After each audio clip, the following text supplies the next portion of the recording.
This is the Dollemore Daily, and I'm Jesse Dollemore.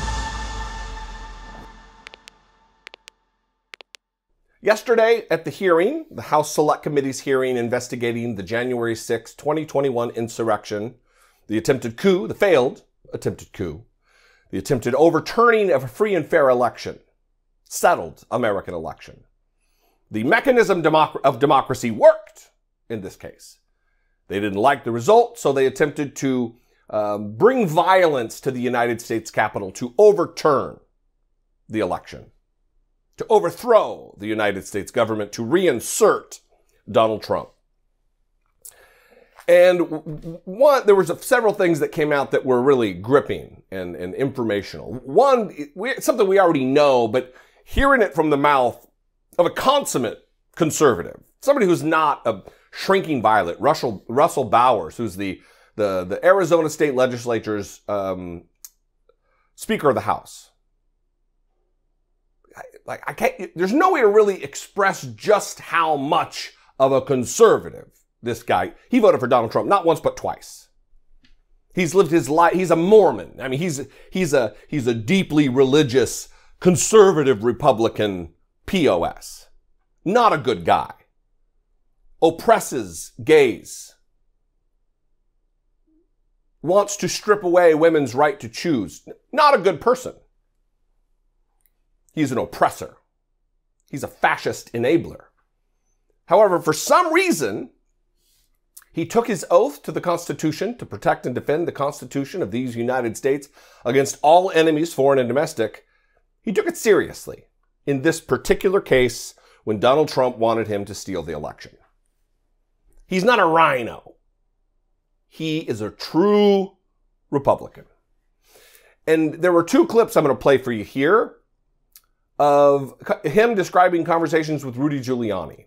One is just flat, no proof of any election fraud. We're going to play that one, and then another one where, they make fun of Rudy a little bit. Watch this. You will ask Mr. Giuliani for proof of these allegations of fraud that he was making? On multiple occasions, yes. And when you asked him for evidence of this fraud, what did he say? He said that they did have proof, and I asked him, do you have names? For example, we have 200,000 illegal immigrants, some large number, 5,000 or 6,000 dead people, etc. And I said, do you have their names? Yes. Will you give them to me? Yes. The president interrupted and said, give the man what he needs, Rudy. He said, I will. And that happened on at least two occasions, that interchange in the conversation. So Mr. Giuliani was claiming in the call that there were hundreds of thousands of undocumented people and thousands of dead people who had purportedly voted in the election? Yes. And you asked him for evidence of that? I did. And did you ever receive from him that evidence either during the call, after the call, or to this day? Never. Never received the proof. Let's do something I talk about getting on the ground with. They talk about a 30,000-foot view. I like to get on the ground with something. If indeed Donald Trump had the election stolen from him and they had a smoking gun, they had evidence of the crime. Because it is a crime if it happened. It didn't happen. If they had evidence, it's one thing if they withhold it from the American people waiting for litigation to work its way through the courts. It's another thing entirely if they have the information and they withhold it from someone who actually can do something about it. It just lets you know just how much of a bullshit story and claim that this is.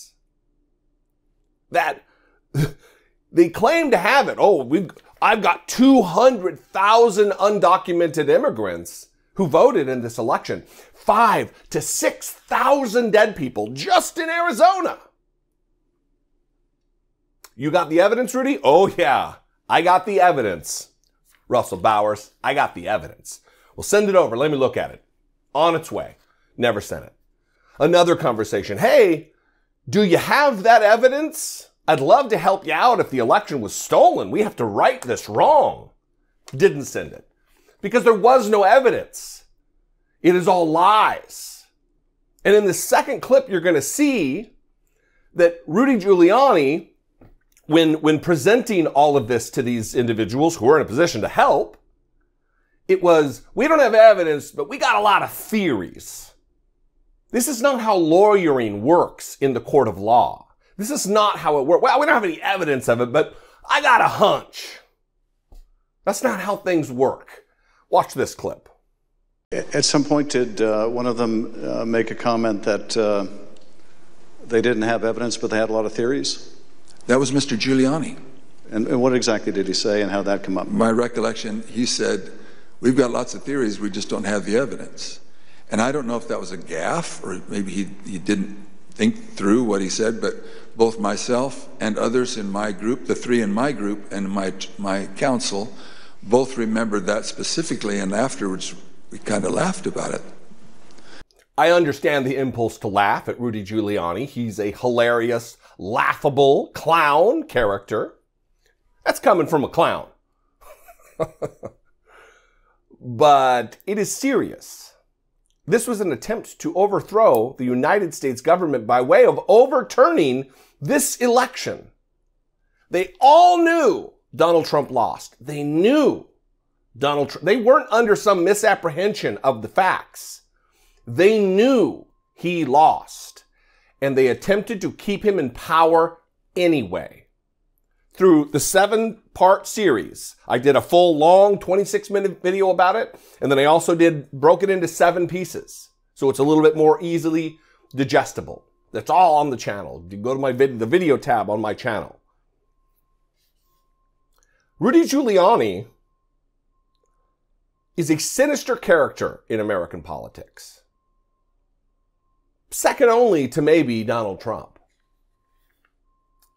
He should be disbarred nationwide. He should be in shackles. He should be in prison for the rest of his life, along with Donald Trump and the cohort of scoundrels that orbit him. Hopefully, Merrick Garland has what it takes to do so. I don't know what kind of a system we have where it's going to come to one man, the decision of one man, Merrick Garland, as to whether American democracy survives. That doesn't seem to be what our framers, in their infinite wisdom, thought should be the case. We have systems of government, institutions of government in place that should be impermeable, be able to withstand the motivations of a tyrant. And it shouldn't fall to one man to make that decision. What do you think? I would love to know. You can call, leave me a brief voicemail, 714-576-4054. Of course, you can email me, daily@dollemore.com. I am also on Twitter @Dollemore, Instagram @Dollemore, and TikTok @Dollemore. If you appreciate what I do, if I am your flavor of political commentator, please consider supporting and helping produce my work. You can click the join button below this video for $1.99 a month. Pennies a day. You can help support and produce what I do here, or you can go over to patreon.com/IDoubtIt-podcast. Tough times. Anyway, I love you guys. I appreciate you. Keep your chin up. Be genuine. Take care of one another.